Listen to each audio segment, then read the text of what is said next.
শুকরের মাংস হারাম কেন? আল্লাহ রাব্বুল আলামিন মানুষের জন্য ওই সমস্ত জিনিসকে ভক্ষণ করার জন্য বা ব্যবহার করার জন্য অনুমতি দিয়েছেন যেগুলোর দ্বারা মানুষের জন্য উপকার হয় এবং সেগুলো শঙ্কামুক্ত থাকে এবং সেগুলো কোনো ক্ষতির কারণ নয়, এবং ওই সমস্ত জিনিস থেকে বিরত থাকতে বলেছেন এবং নিষিদ্ধ করেছেন যে সমস্ত জিনিসের ভিতরে তার জন্য ক্ষতি রয়েছে। এটা তার দেহের জন্য ক্ষতি হতে পারে বা সামাজিকভাবে ক্ষতি হতে পারে।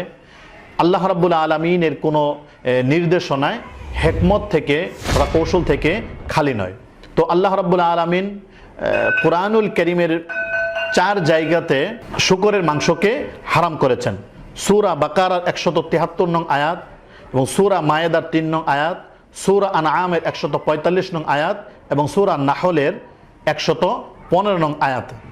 এই 4 জায়গাতে আল্লাহ রাব্বুল আলামিন কয়েকটি বস্তুকে হারাম করেছেন, তার মধ্যে অন্যতম হচ্ছে শুকরের মাংস। তো এই শুকরের মাংসকে কেন হারাম করা হলো সেগুলোর বিভিন্ন ব্যাখ্যা পাওয়া যায়। আমাদের মেডিকেল সায়েন্সের অভিজ্ঞ ডাক্তারগণও যেগুলো বলে থাকেন সেটা হচ্ছে যে গবেষণা করে দেখা গেছে যে শুকরের মাংসের ভিতরে এত পরিমাণ চর্বি থাকে যেটা একটা সুস্থ দেহের জন্য অত্যন্ত ক্ষতিকারক।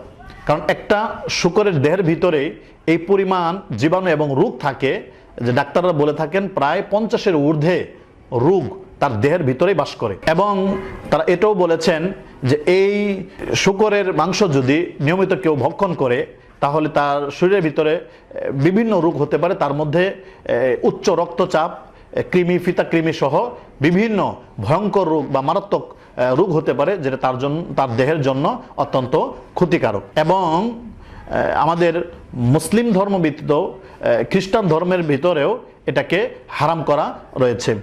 তো আল্লাহ রাব্বুল আলামিন আমাদের জন্য যেটা কল্যাণকর, মঙ্গলজনক সেটাকেই অনুমোদন করেছেন।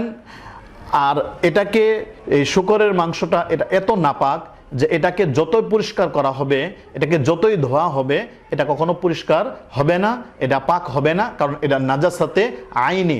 তার মানে হচ্ছে তার মৌলিকত্বই হচ্ছে পুরোটাই নাপাক। তো আল্লাহ রাব্বুল আলামিন আমাদের সকলকে এই সমস্ত নিষিদ্ধ বস্তু থেকে বেঁচে থাকার তৌফিক দান করুন, আমিন।